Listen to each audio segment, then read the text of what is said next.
someone technically could be a 9 out of 10. They could know every single AI model out there, every single AI agent, etc. They might be amazing, but if their communication skills is a 3 out of 10, the perception of the value that they bring is going to be a 3 out of 10. So it's very important to focus on communications. As machines get better at being machines, humans should get better at being humans. We can build you the most beautiful house.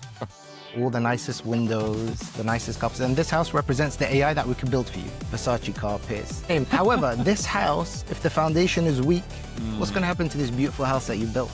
It's going to crumble. 25 is the era of agents, right? Everyone's talking around, obviously, AI agents, agentic AI. It's going to take over the world.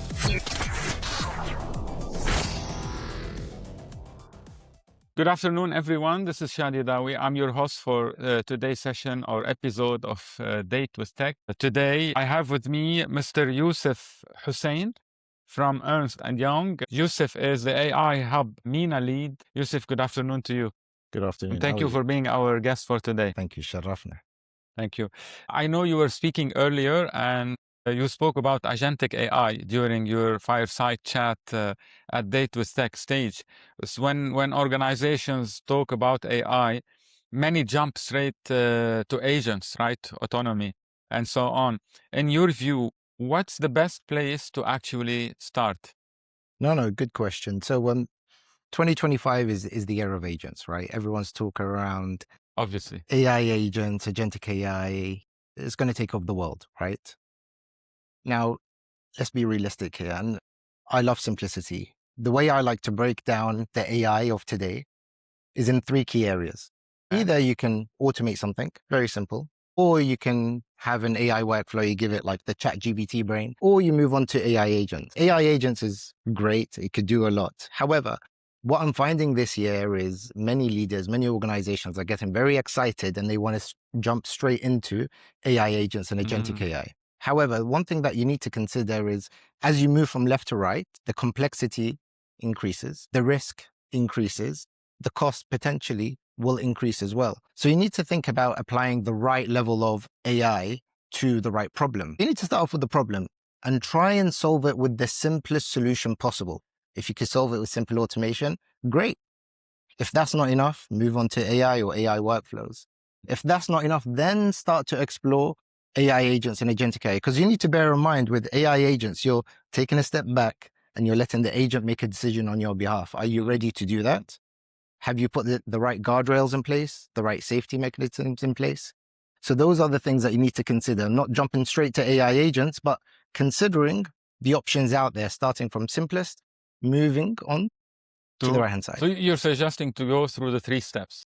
Again, I've just broken it down simply. All right. Yes. Okay. What's one area of AI readiness that business leaders consistently underestimate? Big one is data. Big one, data. Now, as we spoke earlier, I spent my whole life in the UK, right? And I was focusing on Europe and North America. And one thing that I see, Europe, North America is probably a few years ahead of the Middle East in terms of data maturity, AI adoption. However, one thing that I see here is in the region, the appetite to invest, actually the appetite to adopt AI is massive here. Now, why I say data and data governance, the analogy that I like to use is a beautiful house in the UK, because that's where I grew up. We can build you the most beautiful house. Okay. All the nicest windows, the nicest carpets. And this house represents the AI that we can build for you. Okay. Versace carpets. I'm waiting. You name it. However, this house, if the foundation is weak, what's going to happen to this beautiful house that you built? It's going to crumble. And the same thing applies with AI and data. Now, if you don't have your data structured, if data is all over the place, if you're not governing your data, I'm sure you're aware of the regulation in this region, the regulation that's coming soon that you need to abide by. So those are the things that you need to think about. And I'd break it down into kind of 3 key areas here. Okay. Number 1, I would focus on your data governance. Are you classifying your data correctly? Where are you getting your data from? Are you ethically sourcing your data? What type of data are you using? And then you think about the data lakehouse. This particular problem which I'm seeing is data is all over the place. It's fragmented. Sometimes your data is in this ERP system and it's not speaking to another ERP system. Sometimes it's in your mailbox. Sometimes it's in your hard drive. So if you can't get access to your data, no matter how fancy the AI, you can't do much with it. And then the third layer is data cleansing. Okay, so now I have access to my data. It's all in one place. Is it populated correctly? Have I cleansed it? Have I formatted it, etc.? So those are the three layers. And unfortunately, I'll be honest with you, this is probably the boring part of the AI journey. No one really speaks about data or data governance as much as AI and AI agents. Okay. However, in my opinion, it is the most important part. Get that ready. It takes a while. It does cost quite a bit, but focus on that and then you'll prepare yourself for success. Amazing. Okay, what is the biggest misconception you hear in boardrooms when it comes to AI adoption? I would say a lot of people focus on the tech, and then when it's not used, then they blame the technology. We haven't picked the right technology. I think for us to be successful with AI, us humans were using it. So it comes down to people, culture, training. So I'll give you an example. Microsoft Copilot, we spoke about it earlier. Many organizations have invested heavily into Copilot, right? It's one of the most popular tools organizations are using within their own environment. However, I ask all leaders out there. Especially it's offline, I think. Online. Well, you have the capability for you to actually use it in a safe way compared to ChatGPT, right? You're not going to put data on ChatGPT that's confidential. So many organizations are investing in Copilot, which is great. And I think it's got a lot of really good features, a lot of really good capabilities. However, are we equipping our people with the right tools, enable them to be successful with Copilot? Having a 1-hour call or a webinar with your people isn't sufficient. You need to have hands-on sessions, multiple days with your people so they understand how best to use this. And the analogy that I like to use is an iPhone and Android. iPhone is very simple to use. ChatGPT, we're all familiar with it. Most of us, I would say 90+% use ChatGPT, but Copilot could be your Android. It's still great. You just need to know how best to use it. Okay, great. AI is becoming more autonomous. But where do humans still matter most? So one of my favorite quotes this year is, as machines get better at being machines, humans should get better at being humans. Exactly. I should win something. Exactly. So as machines get better at being machines, so the AI is getting exponentially better, not just week by week, but day by day, right? Where we've progressed and evolved in the last 6 months is massive compared to the last couple of years, right? Now, if we are turning up to work, doing the same thing, repetitive, not using our emotions, not remembering the human side of things, then yes, you will get replaced by AI eventually. So now more important than ever, we need to double down on being human. What makes us human? The relationships, the strategy that we work on, the fact that we're here face to face having this conversation is much better than us doing this remotely.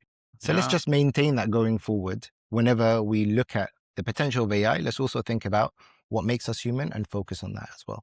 Thank you. Amazing. Yeah, I mean, I agree with you. Absolutely.